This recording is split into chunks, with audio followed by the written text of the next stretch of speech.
Un requin qui s'attaque en direct à un célèbre surfeur en pleine compétition, des dauphins qui ont protégé un groupe de personnes d'une mort certaine, découvrez aujourd'hui les attaques spectaculaires et effrayantes de requins furieux apparus de nulle part. N'hésitez pas à liker la vidéo si elle vous plaît et si vous êtes nouveau sur la chaîne, n'oubliez pas de vous abonner et d'activer la notification pour ne rater aucune de nos prochaines vidéos. On commence.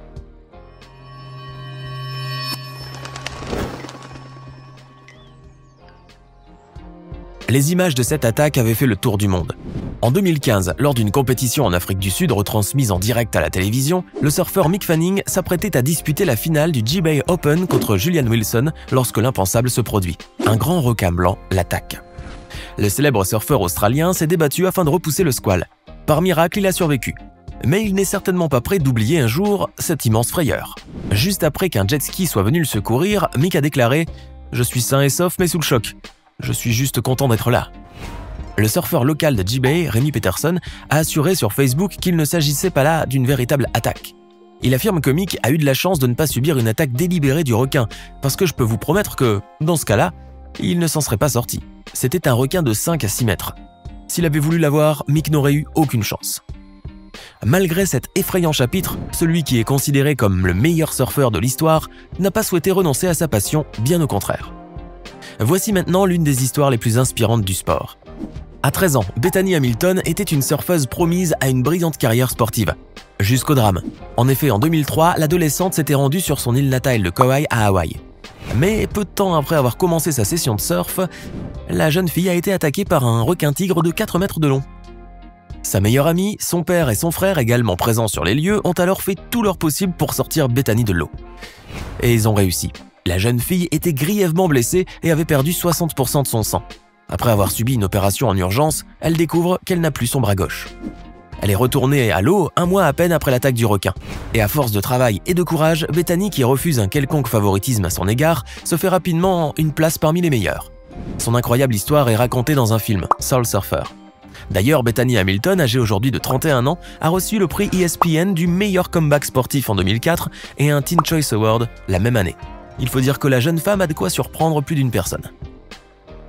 En 1963, lors d'une compétition de pêche sous-marine à Aldinga Beach, dans le sud de l'Australie, Rodney Fox a vécu un moment terrifiant.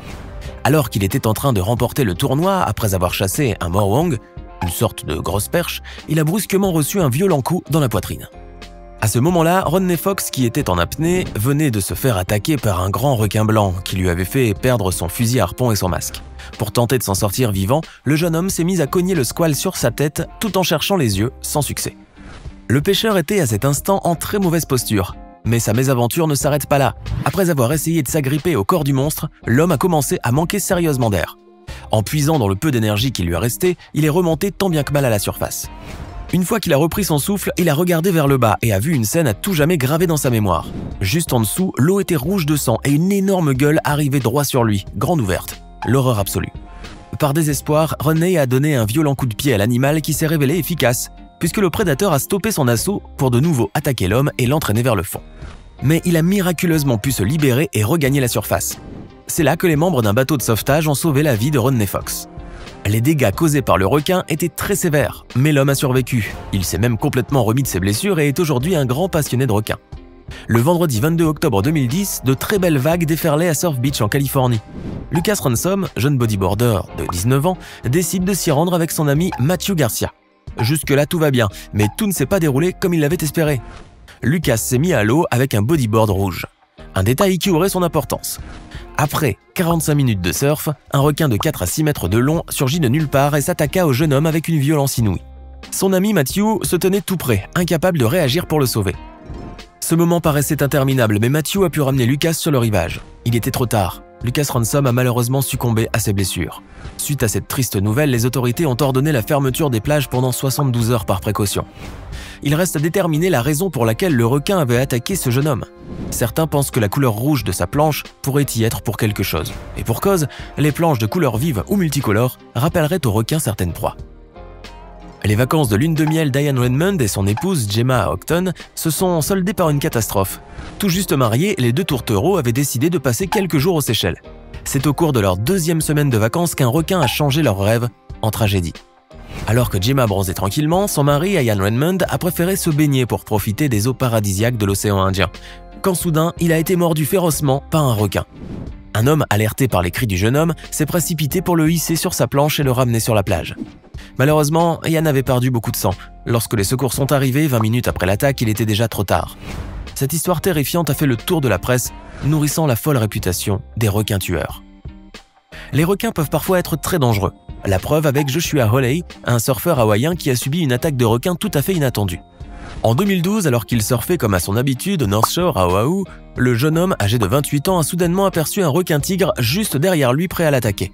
À peine a-t-il eu le temps d'apercevoir un énorme aileron que le squale l'a mordu à la jambe gauche avant de le tirer vers les profondeurs. Une fois qu'il l'a relâché, le requin est revenu une seconde fois à la charge, chose très inhabituelle. À ce moment, Joshua a eu le bon réflexe de taper à 2 reprises l'animal dans les yeux pour le faire fuir. Et ça a marché, le requin a disparu sous l'eau. Après cette mésaventure, le jeune homme est sorti de l'eau par ses propres moyens et a reçu les premiers soins sur la plage. Les dégâts causés par les morsures du requin n'étaient pas anodins, loin de là. Joshua a eu recours à 42 points de suture et à une chirurgie pour réparer des tendons sectionnés. Une autre histoire aussi effrayante que touchante a été rapportée par le maître sauveteur Rob House. Ce dernier avait décidé en 2004 d'emmener sa fille âgée de 15 ans, Nitsi, et 2 de ses amis pour nager à Ocean Beach en Nouvelle-Zélande, pensant passer une journée ordinaire. Mais la réalité fut tout autre. Une fois arrivés sur les lieux, tout se déroulait comme prévu jusqu'à ce qu'un groupe de dauphins commence à les encercler afin de les rapprocher les uns des autres. Quand Rob a tenté de briser ce cercle de protection, 2 des dauphins les plus imposants l'ont repoussé à l'intérieur. À ce moment, le maître sauveteur a repéré un grand requin blanc de 3 mètres de long qui tentait de se diriger vers eux. Mais grâce au cercle formé par les dauphins qui faisaient beaucoup de bruit en battant l'eau avec leur queue, le requin s'est éloigné. C'est ce qui a permis à Rob House, à sa fille et à ses amis d'échapper aux dents de ce prédateur et de regagner leur rivage sains et saufs. Ils ont vécu un long moment de panique qu'ils n'oublieront pas de sitôt. Les véritables héros de ce jour sont, sans conteste, les dauphins. Le 14 juin 1959, Robert Pumphrey et son ami Gerald Lehrer faisaient une plongée libre à Alligator Head, dans le comté de San Diego. Mais ce qui devait être un moment de loisir s'est rapidement transformé en cauchemar. Lorsque les 2 amis étaient séparés par quelques mètres, Gerald a brusquement entendu des cris. Il a alors vu son ami tiré vers les profondeurs par un grand requin blanc. Quand Gerald a ensuite jeté un coup d'œil sous l'eau, il a vu une scène terrifiante. Robert était dans la mâchoire du requin. Il a tout essayé pour sauver son ami. Il a agité les bras pour effrayer le squale, mais en vain. C'est alors qu'il a décidé de rejoindre le rivage pour alerter les sauveteurs. Une fois sur place, ces derniers ont cherché des heures le corps du jeune homme sans succès. Par contre, un hélicoptère a pu retrouver une nageoire de natation appartenant à Robert Pumphrey.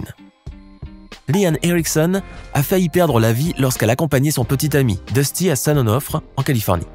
Ce jour-là, un grand requin blanc s'était invité à cette séance de surf. Dusty raconte avoir entendu le cri perçant de Leanne. À peine s'est-il retourné pour chercher sa petite amie qu'elle avait déjà disparu sous les vagues. Leanne était en train de se débattre de toutes ses forces pour se libérer. Par miracle, elle a réussi, mais le requin l'avait éloignée dans la direction opposée. Ce qui a fait perdre à Dusty de précieuses minutes pour la sauver. Il a quand même pu la retrouver. C'est là qu'il a constaté les dégâts. Leanne était sérieusement blessée à la jambe. Mais ce n'était pas le pire. La jeune femme avait avalé une quantité importante d'eau et était incapable de respirer. Une fois les secours sur place, ils ont pu lui fournir les premiers soins avant qu'elle ne soit téléportée à l'hôpital de San Diego. Aujourd'hui, la jeune femme est rétablie et arrive même à marcher. Mais l'attaque de requin dont elle a été victime l'a profondément marquée, à tel point qu'elle a du mal à laisser ses enfants nager librement dans la mer, ce qui est compréhensible. Découvrez maintenant l'attaque de requin la plus meurtrière de toute l'histoire. Le 30 juillet 1945, un sous-marin japonais a fait couler l'USS Indianapolis. Près de 1200 marins étaient à bord. 900 environ ont pu se sauver en sautant à la mer avec un gilet de sauvetage. Les survivants ont alors attendu désespérément les secours. Mais au bout de 2 jours, leur optimisme s'est évanoui lorsqu'ils voient rôder une bande de requins longimanes. Au 3e jour, les requins qui avaient disparu durant la nuit sont revenus plus nombreux et décident de passer à l'attaque. À ce moment, la terreur atteint son paroxysme. Plusieurs hommes se font dévorer sous les yeux de leurs compagnons impuissants, tandis que d'autres meurent par déshydratation. Ce n'est qu'au bout de 4 jours que les survivants sont accidentellement trouvés par un avion qui effectuait une patrouille de routine. Les premiers survivants ont été évacués par avion et les autres par bateau. En revanche, sur les 900 membres de l'équipage qui ont survécu à l'attaque du 30 juillet, seuls 317 sont retirés des eaux après de longs jours à affronter la peur, la soif, la faim, les requins et le désespoir. Selon les estimations, les requins ont causé la mort d'environ 150 personnes. Énorme. Dites-nous en commentaire laquelle de ces histoires de requins furieux vous a le plus étonné. Comment vous seriez-vous comporté à la place de ces personnes?